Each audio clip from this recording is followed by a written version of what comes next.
నేను సోమవారం కాజాగౌడ్, మాజీ కౌన్సిలర్, ప్రజెంట్ టౌన్ ఉపాధ్యక్షుడిని కాంగ్రెస్ పార్టీ. ఇక కరోనా విషయానికి వస్తే మా అమ్మ ఉత్తమ పద్మావతి అమ్మగారు చాలా చక్కగా ఇవాళ ఎటువంటి ఇన్ని సంవత్సరం నుంచి చేయని అభివృద్ధి ఈ 1.5 సంవత్సరాలనే ఇవాళ కొన్ని వందల కోట్లు తీసుకొచ్చి చాలా వరకు ఇవాళ కోడల్ని చాలా ప్రతి పదంలో అనిపిస్తుంది. ఇవాళ స్థానికంగా ఉత్తమ పద్మావతి మేడం అమ్మగారు చాలా చక్కగా ఏ విషయమైనా ఒక ఫోన్ కాల్ చేసి స్పందిస్తుంది. మాకు ఈ ప్రాబ్లం ఉందమ్మా అంటే ఎమ్మటే అవతల వాళ్ళకి ఫోన్ చేసి అతను పలాని వ్యక్తి మా కార్యకర్త వస్తుంది, వాళ్ళకి న్యాయం చేయాలి. ఏ ఆఫీస్ పోయినా కూడా ఇలా చక్కని పని చేసి పెడుతుంది మాకు. ఇలా అభివృద్ధి విషయాన్ని మాత్రం కోదాన మించింది లేదు. ఇక హుజూర్నగర్ అంటే ఉత్తమ్ సార్ కానీ మన పద్మావతి అమ్మ గారికి 2 కళ్ళు లాంటి. ఎప్పుడైనా కూడా వాళ్ళు మాకు 2 కళ్ళు హుజూర్నగర్ కోదాలని చెప్తుంటారు.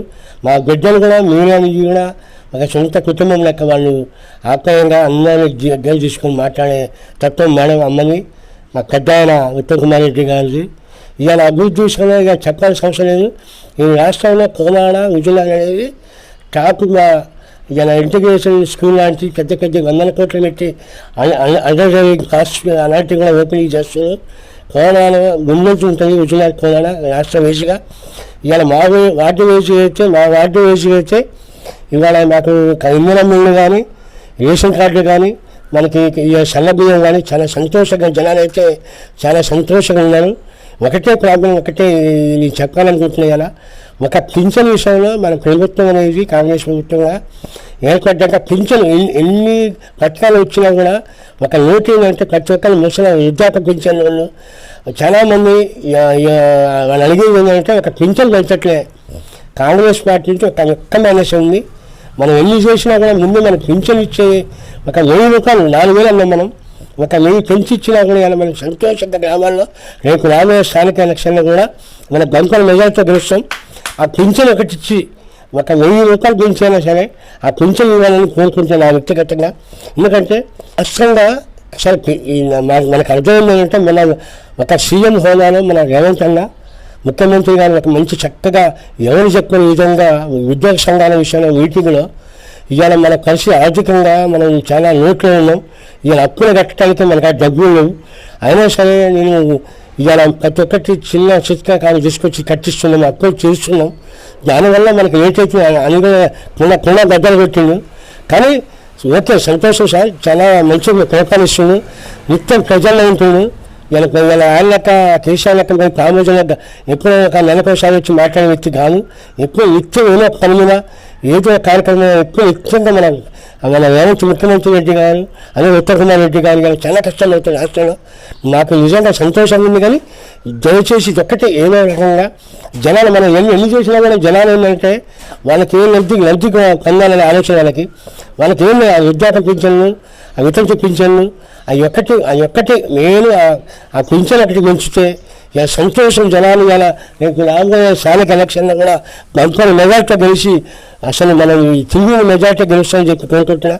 ఎందుకంటే అది ఒక్కటే మాకు ప్రాబ్లం. సార్, మరి ప్రతిపక్ష పార్టీలు కాంగ్రెస్ ప్రభుత్వాన్ని ఏమి అభివృద్ధి చేస్తలేదని విమర్శిస్తూ ఉన్నారు. ఈ ప్రభుత్వం పని అయిపోయింది, నెక్స్ట్ మేమే వస్తామని విమర్శిస్తున్నారు. దీని మీద మీ కామెంట్ ఏంటి? కాదు సార్, ఏం చేయట్లంటే వాళ్ళ కళ్ళని చూడలేక ఏమో మాట్లాడటం తప్ప వాళ్ళు ఇవాళ ఏం సార్ మహిళలకు బస్సు ఉచిత బస్సు ఇచ్చేవాళ్ళు, కరెంటు ఫ్రీ ఇచ్చిండు, ఇలా రుణమాఫీ చేసిండు. దాదాపు ఇవాళ రేషన్ కార్డు అనేది సన్నబియ్యం అనేది అసలు హైలైట్ సార్. ఇది హైలైట్ ఈ దేశంలోనే నాకు తెలిసి సన్నబియ్యం కార్యక్రమం అనేది నాకు రేవంత్ రెడ్డి గారి ప్రభుత్వంగా వచ్చినాకనే ఇవాళ సంతోషంగా ఇవాళ ఒక కమిషనర్గా నేను కూడా ఉన్నా. మేము కూడా చిన్న స్థాయి నుంచి వచ్చిన వాళ్ళనే ఇలా వార్డు వేసిగా ఇలా రేషన్ బియ్యం తెచ్చుకొని ఇలా నేను తింటున్నాను సార్. సన్న బియ్యం కొనుక్కోలేక ఇలా చాలామంది పేదలు కదా ఈ పథకం అనేది హైలైట్ సార్. హైలైట్ ఇలా రేవంత్ రెడ్డి ప్రభుత్వం మీద ఇలా గోచజన్న వాళ్ళ ముఖాన్ని తల్లినట్టుగా ఇలా ఈ రేషన్ బియ్యం అనేది సన్న బియ్యం కార్యక్రమం అనేది చాలా సంతోషకరమైన పథకం. ఇది చాలా హ్యాపీగా నచ్చుతుంది. అందరికీ తింటాం నాతోటి కదా మా వార్డు వేసిగా అయ్యా మేము రేవంత్ రెడ్డి సన్నగుడాలయ్యా ఇవాళ నిజంగా ఎన్నో ఇచ్చింది కానీ నాకు అనిపించలేదు. కానీ ఈ సన్నగుడ వేయటం వల్ల సంతోషం మాకు. ఇవాళ ఇంట్లో ఏం కావాలి కనుక్కొని తింటాము. ఇలా 3 నెలలకు ఒకసారి ఇలా 3 నెలల బియ్యం కూడా ఇస్తుంది. ఇలా చాలా సంతోషం నవ్వుకుంటూ పోతుంది. మమ్మల్ని చూసి ఒకప్పుడు ఏం చేసినా అనే వాళ్ళకి ఇలా సన్నబియ్యం ఇచ్చి ఇలా సంతోషంగా వాళ్ళు ఇలా ఎదుగుతాలు చేసే పరిస్థితి వచ్చే వాటిల్లో వాళ్ళు వస్తే వాళ్ళకి అర్థం చేయాలి. అది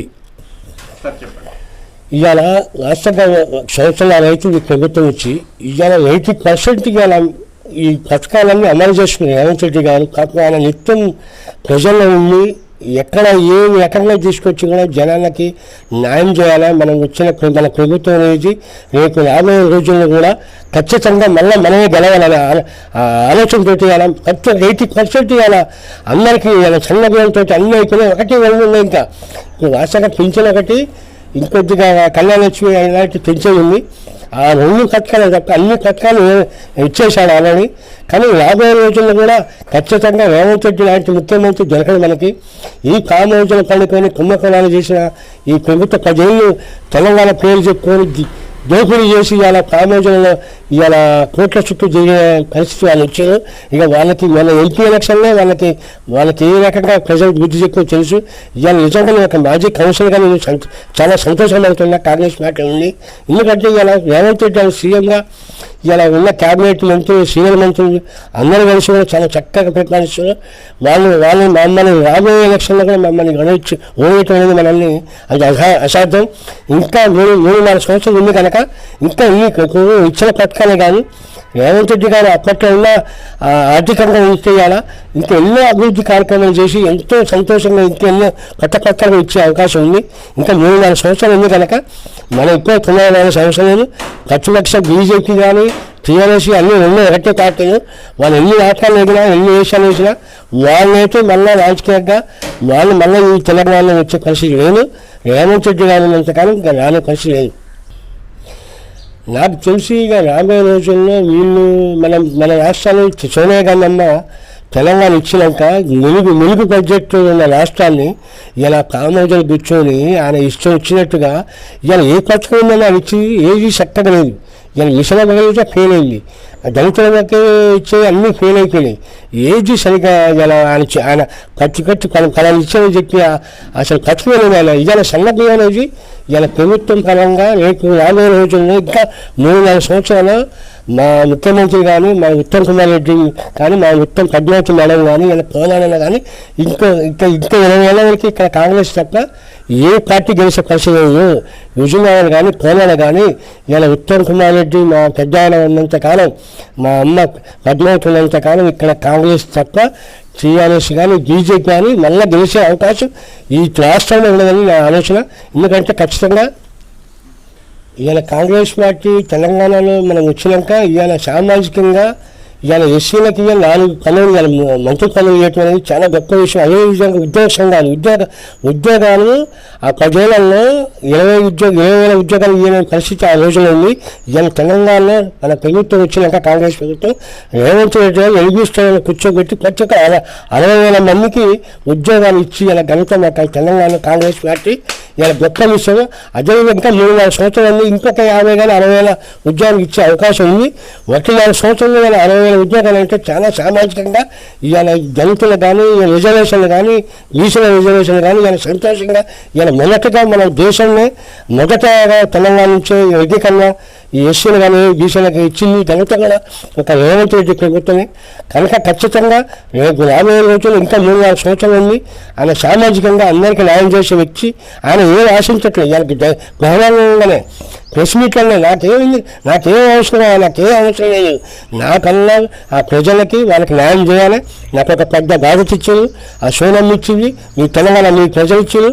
నేను మీకు సేవ చేయాలనే ఆలోచన చెప్ప నాకు వాళ్ళకి వీళ్ళకి మన కుంభకాలు చేయాల్సిన అవసరం లేదు.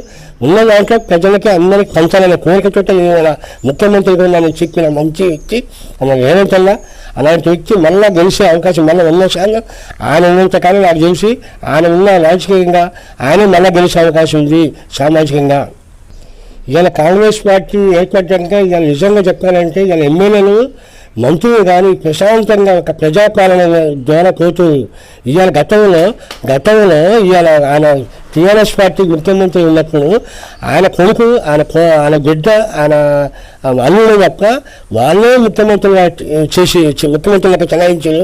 ఇవాళ అట్లా ఒక ఎమ్మెల్యే ఒక ముఖ్యమంత్రిగా, ఒక మినిస్టర్ ముఖ్యమంత్రిగా ప్రతి ఒక్కరు ఒక నాది ప్రశాంతమైన వాతావరణం, ఎలాంటి అవతకాలు లేకుండా ప్రశాంతమైన రాజకీయంగా సామాజికంగా ప్రతి ఒక్కరిని గౌరవించుకుంటూ ప్రతి ఒక్కరికి అన్ని రకాలుగా అన్ని అధిష్టానం చెప్పిన విధంగా రేవంత్ రెడ్డి అన్న బ్రహ్మాండంగా ఇవాళ పరిపాలన చేస్తున్నారు.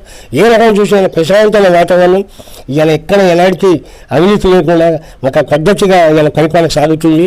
ఖచ్చితంగా మన రాబోయే రోజుల్లో కాంగ్రెస్ పార్టీ బంపర్ మెజారిటీ గెలిచే అవకాశం ఉంది, ఖచ్చితంగా గెలుస్తుంది. ఇవాళ కోదాడ కానీ విజయనగరం కానీ ఇలా మా పెద్ద ఆయన ఉత్తమ్ కుమార్ రెడ్డి కానీ అమ్మ ఉత్తమ్ పద్మావతి రెడ్డి గారు కానీ ఇలా ఎంతో శ్రమిస్తూ వాళ్ళకి ఎక్కడ అవకాశం ఉందో వాళ్ళ నుంచి అభివృద్ధి పరంగా మా కోదాడని విజయనగరం అభివృద్ధి చేస్తుంది. రేపు ఈ వారపల్లిలో మేడం అమ్మని కానీ పుట్టినరోజు కోదాడ నుంచి మీ అంతా బాధ్యత పాల్గొనాలి. అదేవిధంగా ఆ మా పెద్ద ఉత్తమ్ కుమార్ రెడ్డి గారు కూడా జన్మదిన కార్యక్రమం ఉంది. వాళ్ళకి నిజంగా హ్యాపీ బర్త్డే జన్మదిన శుభాకాంక్షలు చెప్పుకుంటున్నాం. ఎందుకంటే వాళ్ళు ఎప్పుడు కూడా నిన్ను సుఖ సంతోషం మాకు అన్నదండగా ఉండాలని కోరుకుంటున్నాం. కోదాడ ప్రజలతో కూడా అదే కోరుకుంటున్నాం. ఇవాళ కోదాడలో ప్రశాంతమైన వాతావరణంతో ఎక్కడ ఏమి అన్యాయంగా లేకుండా ప్రశాంతమైన వాతావరణంగా ఎలాంటి అవతక లేకుండా జరుపుతుంది. చాలా సంతోషం, హ్యాపీ.